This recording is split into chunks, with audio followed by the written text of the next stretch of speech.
Hello. This is the 9 o'clock news. Wow, so this is what it looks like in your YouTube channel. Yeah. I've not been here before. No. Looks a bit like my YouTube channel. A little bit. It's a bit colder than yours. We're using my background today. Are we? Yeah. This is the backdrop. You can see we've got the 2 bookshelves and the telly here. Yeah. This is actually a green screen. This is all special video effects. Behind this green screen is actually the exact same thing. Don't believe me. See? What's that about? Just like So why have you brought me to your channel? I don't really know where to start today. Oh, right. Do you have an introduction usually? Sort of. I suppose I could do that first. Yeah? Okay, cool. I'll be over here. Okay. Hi, welcome to another video. On this one, I just wanted to bring Andy in to talk a little bit about what it's like living with someone who's got a chronic pain condition. It can be a little bit difficult not just to live with somebody who's going through that, but also to have that responsibility of like being a carer. And it's also a little bit difficult for myself in the fact that sometimes I feel quite guilty that he has to do so much, or I feel like a bit of a burden on him, really. So I obviously know who you are. Andy. Yeah, you're Andy.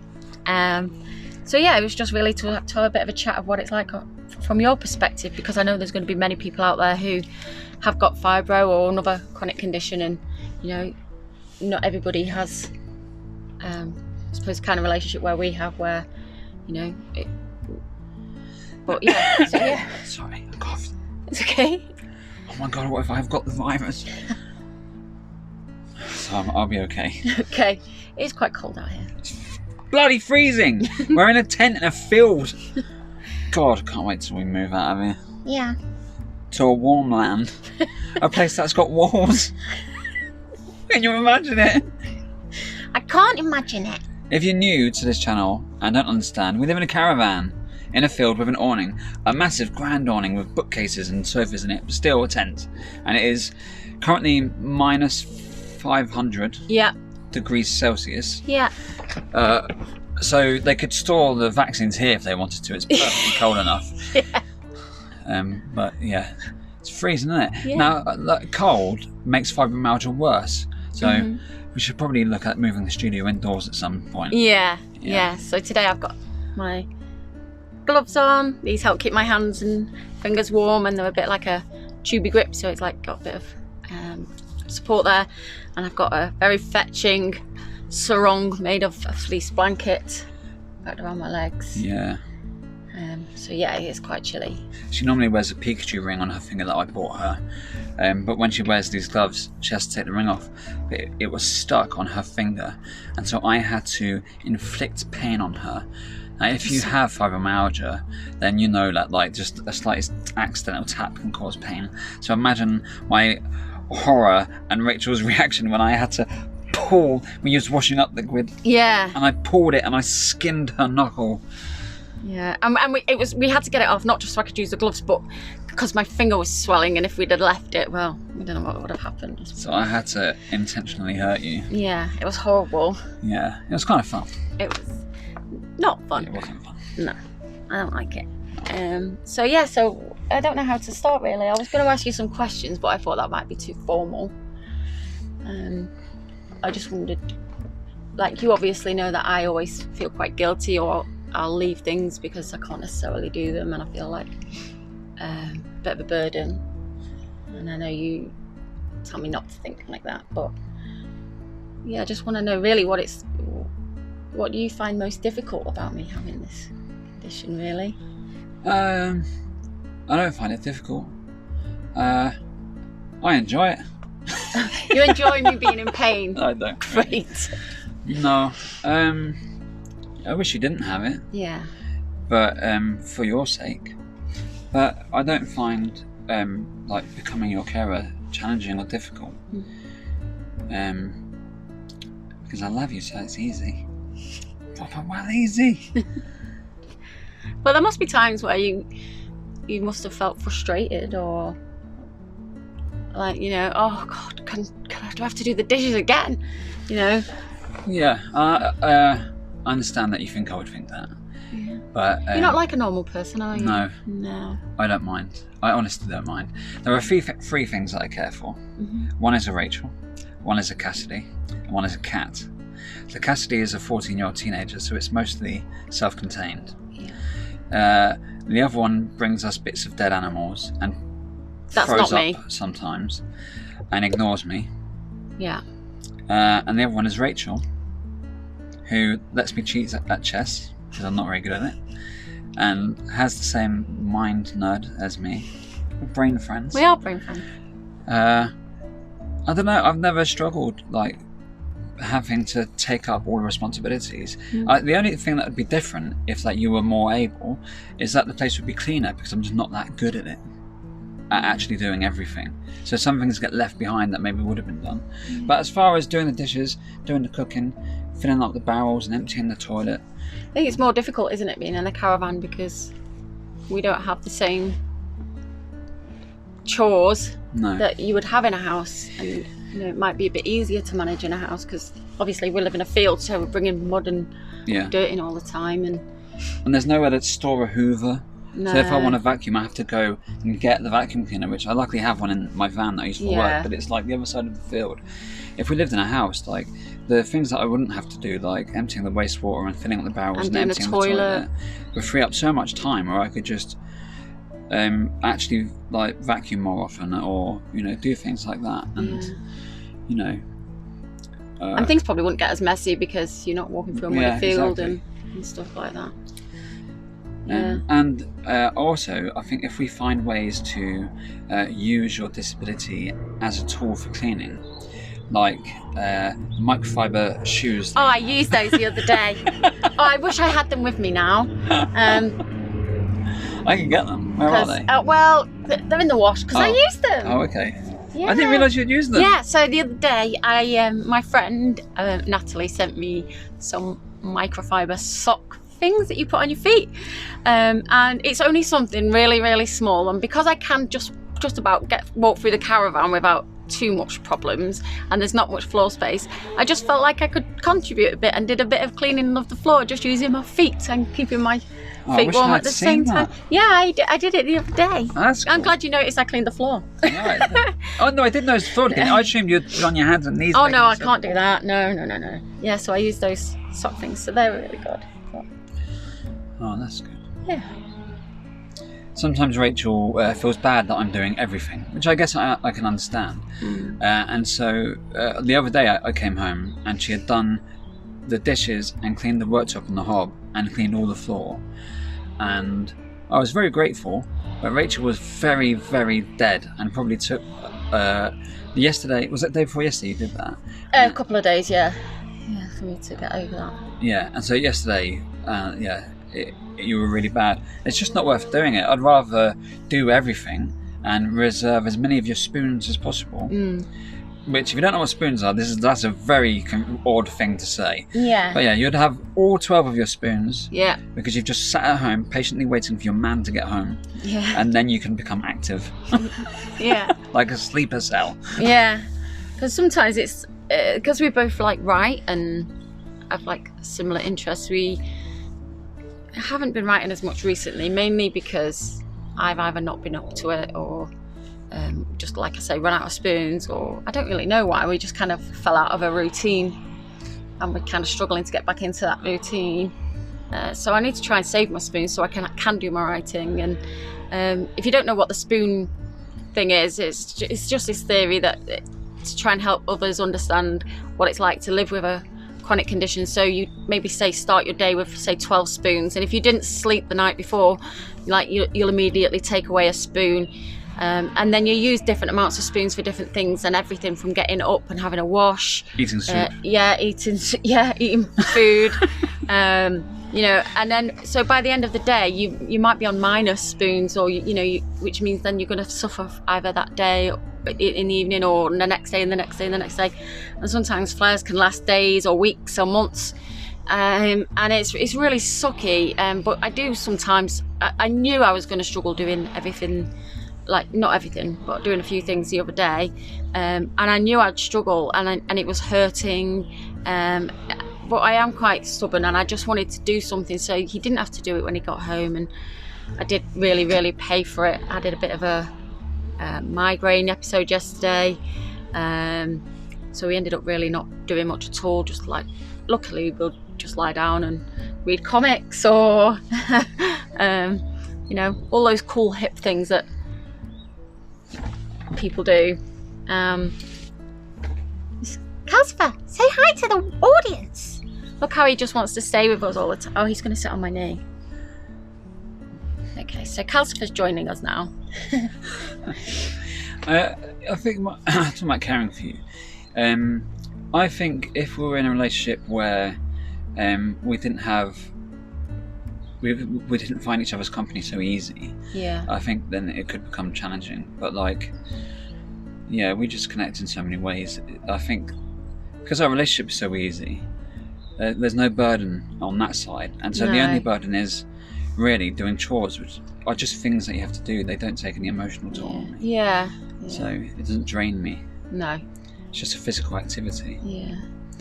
And there's things that you don't really think about as well, that the partner might have to do, and you know, it's helping with things like phone calls or filling in forms. I mean, we filled out so many forms recently because I was signed off work sick for quite a long time, so we filled in some forms to see if I could claim different benefits, and maybe, and those forms were really grueling. They're intrusive, and you know, they're not easy to complete, even if you are, you know, quite compos mentis and stuff. They, you know, they took a long time to fill in, and I'm talking weeks, and you know, we've had those forms to fill in, and it's just, I get really frustrated sometimes because I can't get the words out, or the words come out and they're not the words that I'm meaning to say, you know, which sometimes is quite funny. Very funny. Yeah.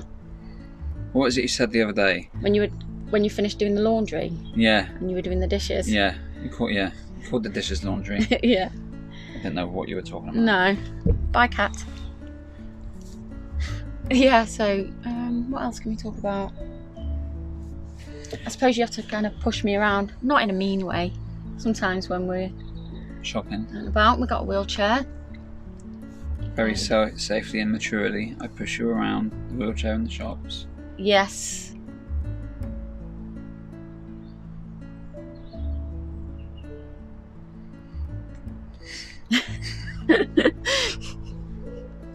What were you going to say? Here's what I want to say to all you deadbeat partners out there, because sometimes we see in the fibromyalgia groups, like people with fibromyalgia complaining that their partners are dismissive, that don't quite understand or believe, are not empathetic. They think that the pain is in your head, or it's not as bad as you're saying it is. And what I want to say to you lousy partners is, man up and look after your woman. Or man. Yeah, if you're a doubting woman, how dare you? Men have needs too when they have fibromyalgia. Yeah, it can be quite. I feel sorry for a lot of people because I do follow a fibromyalgia group, and you know, some of the things that are in there, they're a bit. You know, I'm quite lucky with my doctors. I'm quite lucky with having Andy. And some people are just not that fortunate. They don't have someone who can look after them, or if they do, then they're maybe not as understanding or empathetic about just what fibro is and how much it involves. I mean, Andy helps me with everything from doing the tablets, taking them out of the little blister packs. Yeah, you know. You'll be amazing. Like, next time you have to open a packet of tablets, just try and pay attention to how much pressure is actually put on the end of your thumb. And it sounds ridiculous, but if you've got fibromyalgia, that small pressure can cause a lot of pain. So there's a lot of things that you don't necessarily think about with fibro, that you wouldn't think about if you weren't aware of it. No. Yeah. The helicopter's here. We've got that meeting. I think. What can I ask you? Like, how do you, and obviously not just the pain and stuff that I'm in, but my moods fluctuate quite a lot. Just ignore you and drink a lot. Yeah, that's true. No, I know that it's not like it's not related to anything towards me. Yeah. Your mood or when you're like that is aimed inwardly. Yeah. And so I just try and support you through it. And there's been times where I've been really low. Yeah. And I know that's hard for you. It is hard, yeah. I just have to try and bring you up to my level when you're down like that. Yeah.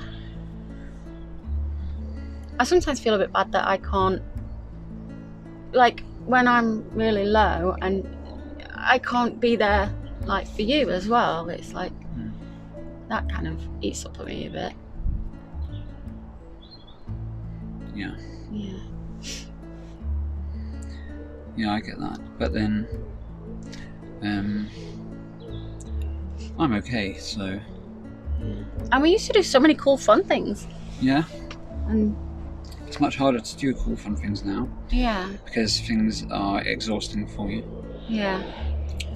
But that's okay, because the things that we really love doing are things that don't require Yeah. much, like writing. Yeah. And you say that you don't have a way to return the favour of me supporting you. Yeah. Actually, you support me in so many ways, like just with the writing and like, like, thank God we both write, because you hear about like partners where one person writes and the other doesn't. Yeah. And they can be incredibly dismissive. Yeah. I'm fortunate that you actually like my writing and I like your writing too. Yeah. And like, even when I like the eventual goal of writing is obviously to be able to make it into a career and earn some money. And you support and encourage me, even though I do everything I can, it seems, to make that goal harder to attain. Yeah. By writing things that maybe aren't that. Or starting another project before you Yeah, finish exactly. another. Yeah. Like, Yeah. what you don't do when you want to have a successful writing career is start off writing comedy, switch over for no apparent reason to horror, and then when that's getting some traction, start writing a western. Yeah. And a screenplay. And a screenplay. And then another screenplay. Yeah. And a sitcom. Oh yeah, and the sitcom. Forgot about the sitcom. Yeah, it is quite fun though, you know, because you. And the radio play. Yeah, because And the comic. Because you're so creative though, and these ideas, they're not like, you don't need to poo-poo the ideas because they're all really good ideas and they all do come to fruition in a really good story, or Thank you. you know. I think so too. I think it's great, and you know, I know we'll both get our chance. Yeah, I think we will too. But all of these things that I've written, like the movie that's complete, the big book that's complete, and all these other stuff, they wouldn't have happened if it wasn't for you. Like, you know, enabling that. And like, I hadn't written for like 10 years before I met you. And like, you brought that back, you drew it out of me again. And your writing is amazing. Even though your first book you wrote very quickly, and this book has taken a lot longer because the fibromyalgia is like blocking you. Yeah. Fibromyalgia it's such a huge wall, and I do sometimes worry that if we go back to about a year and a half ago when we were both writing a novel, we were both very strict on our You were lying sessions. on the floor here. Yeah, I was lying down typing away, and you know, we were reading each other's... We had the record player on playing. Yeah, it was great. I was sat there writing. And then now cut to trying to write with battling fibro, and then I get really frustrated because I'm upset that I can't write, I can't find the words, I know what I want to say, but it's not happening. And then I sometimes feel like I'm stopping you from doing it. And there is so much happening out there right now. There is so much There's going a on. helicopter, an aeroplane. There's someone with a leaf blower. That's Dennis with There's his leaf someone blower. with sawing, it sounds Yeah. like. So sorry if there's loads of background noise, but we are filming this. Around us, there is an action film happening. Yeah. There is a whole crew behind here. You don't even know. It's great. Cut! That wasn't Someone me. with a wobble board. That's not wind out there. It's just crazy. Yesterday I wanted to do this video, but it was absolutely throwing it down. And when it's raining here, I think you described it really good once about it's like someone with a Tommy gun or something outside just shooting away at the caravan. It's so loud to me. There's no way we could have done it yesterday, so we chose today. It's nice and dry. And then obviously everyone's decided to come out, take their planes out for, you know, their private jets. Because we live in such an exclusive area. You know. Yes. We must get out in ours soon. Yeah, we live next to the landing strip at Bournemouth Airport. Yeah. Literally next to it. It's literally there. Yeah. The planes aren't flying at the moment because it's lockdown, which is really annoying. Oh, lockdown's finished now. Oh, lockdown's finished. The airplanes might. That's why there's more today. Oh, yeah. Oh, of course. Well, I'm waiting for one of the big planes to come in so I can film it, and you can see how close it is. There are trees the other side of the caravan, and literally they occasionally brush the tops of the trees, and you can go and just walk about 100 yards that way and stand at the end of the runway, and you can. It's like you can almost reach off. And sometimes it's when like even in Wayne's World, isn't it? When they're like.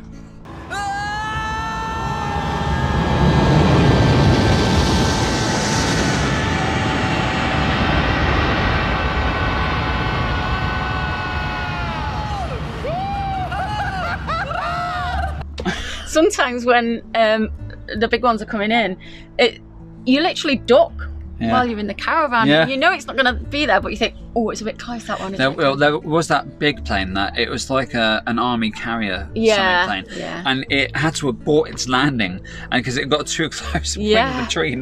Very scary. That was fun. But it's cool when the air show's on and you've got like the red arrows flying over and stuff like that. That's quite cool.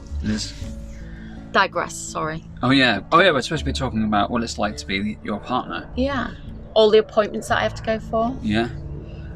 Well, not go to at the moment. A lot of it's done virtually, but allowing me that time.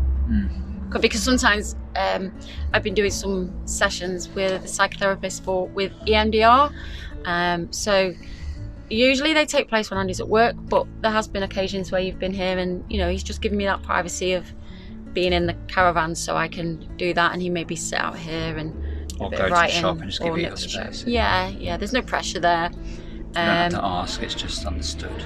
Yeah, and then I think because we have the kind of relationship where I feel I can open up to you, I don't have to keep anything from you. We're very honest with each other. I think that's really important, I think, in our relationship, that you know, we don't hide anything. So when I've had my sessions, sometimes, you know, Andy seems to know when to say, you know, do you want to talk about it, or do you not want to talk, you know, how did it go, those kind of, he's got a really good way of knowing whether it's okay to talk about those things or whether to leave it and just put it to one side, or even not just talk about it. You know, I'm trying to talk louder now because it sounds like an aeroplane is going to land on the caravan. It's not normally this noisy during these videos. It's gone so sorry. through the roof. But we have to just do what we can with what we've got, and the videos will hopefully be better and with sound and stuff when we move into a place, which hopefully will be soon. Yeah. Oh, we're gonna have. It's gonna be great. It's sometimes going back to about finishing the sessions and knowing whether you could talk to me or things. It's not just about that. It's about little touching things like, you know, he knows what kind of foods I'll need to comfort me, or you know what. You know, do we need to sit and watch a film or watch something completely distracting, play a game of chess, or, you know, stuff like that. So, I mean, we've been together nearly 3 years, and I'd say it's been quite, although there's been challenges with fibro and the migraines and stuff like that, and depression, anxiety, I still think it's been a relatively easy relationship. Yeah. You know, we don't really have to work hard at our relationship. No. I don't think. You're easy. To be with. That got uncomfortable. So I think I was taken by accident. My mum watches these videos. Mary doesn't care. Hi, Mary. Hi, Mummy. Hi, Spike. You're gonna have to do all the family now because Hi, otherwise. Des. Hi, Si. Hi, Ray. Hi, Leah. Hi, Danny. There's only another 97 to go, so you carry on. Hi, Mags. Hi, Rich. Hi, Lisa. No. There's so many in my family, it's crazy. Oh dear. So, we've got a weekend coming up. It's a long weekend with Cassidy, which is always good. Yeah. And we're not locked down, so we're going to hopefully get out, do a little bit of Christmas shopping maybe. Do a bit of Christmas shopping. Use my wheelchair. Yeah. Do a bit of Christmas decorating.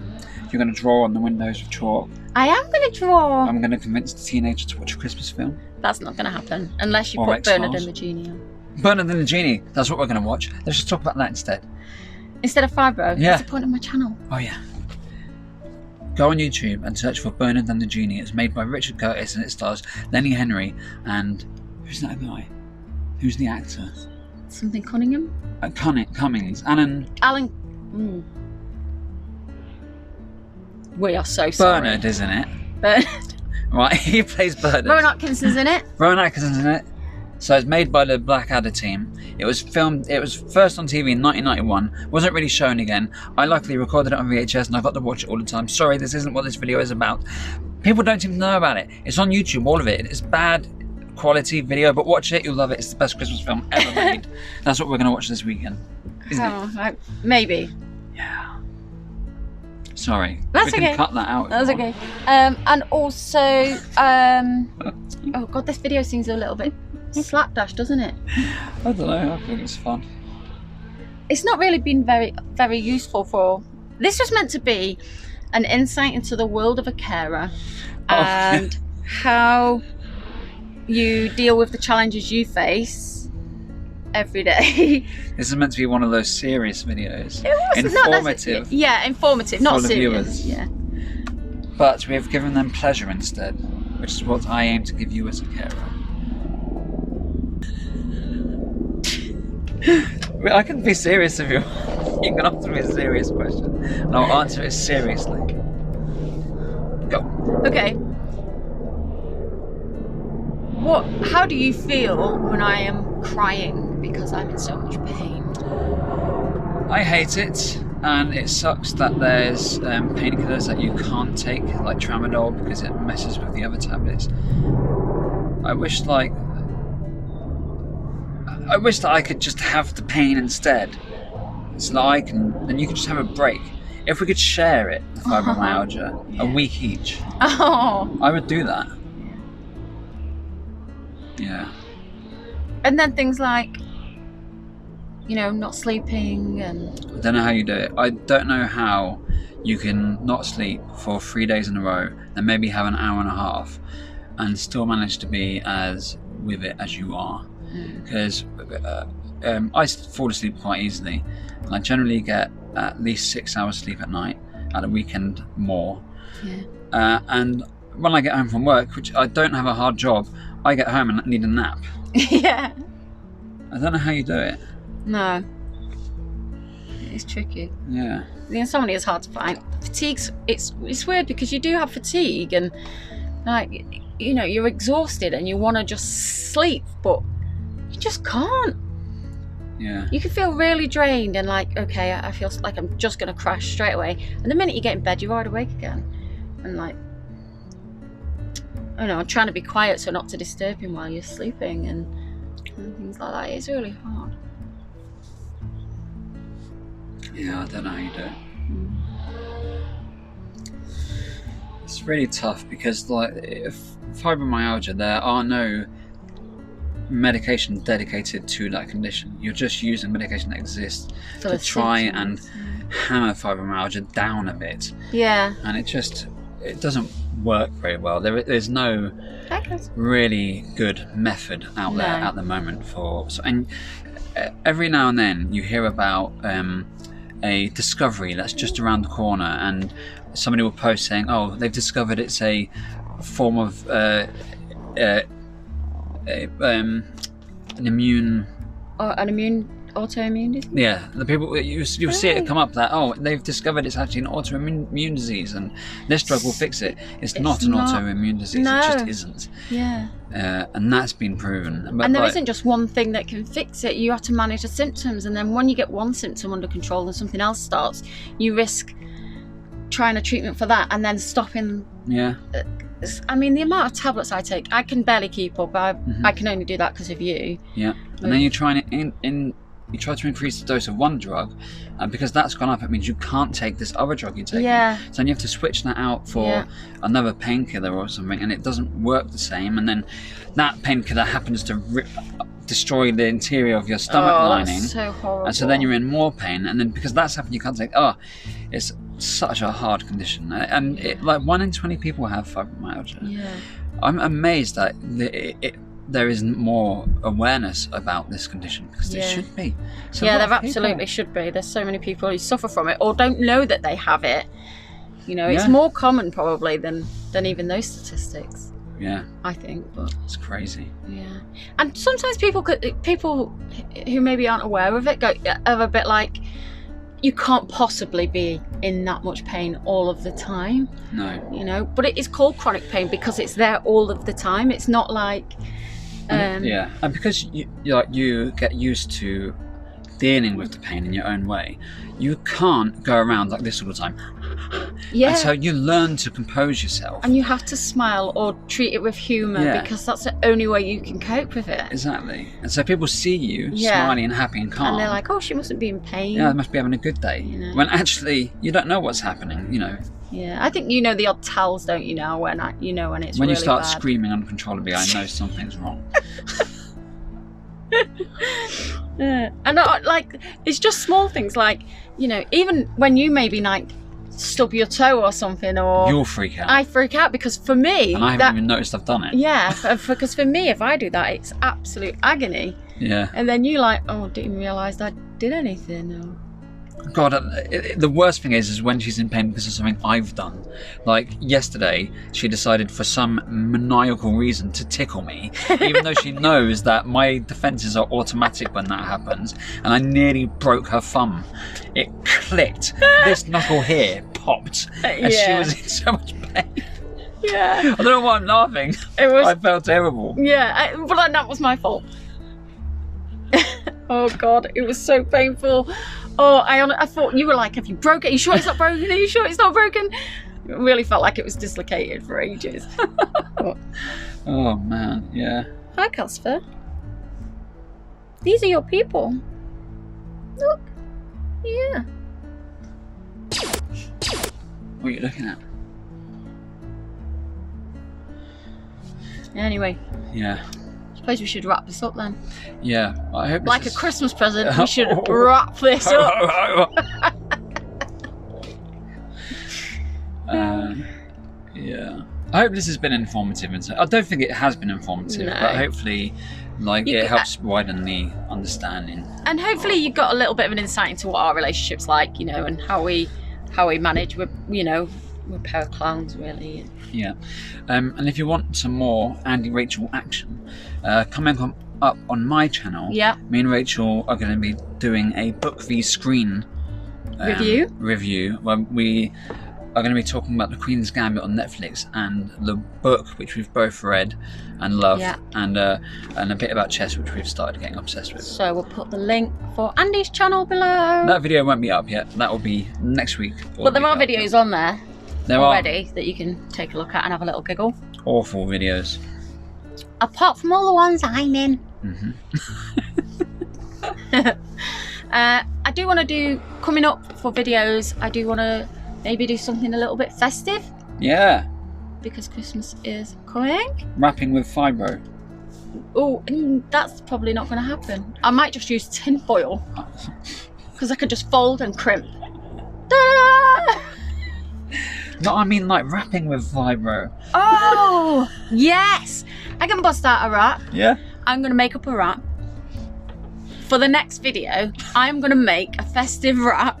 I'm going to learn it. Oh, like turkey and cranberry. Not that kind of wrap. Oh.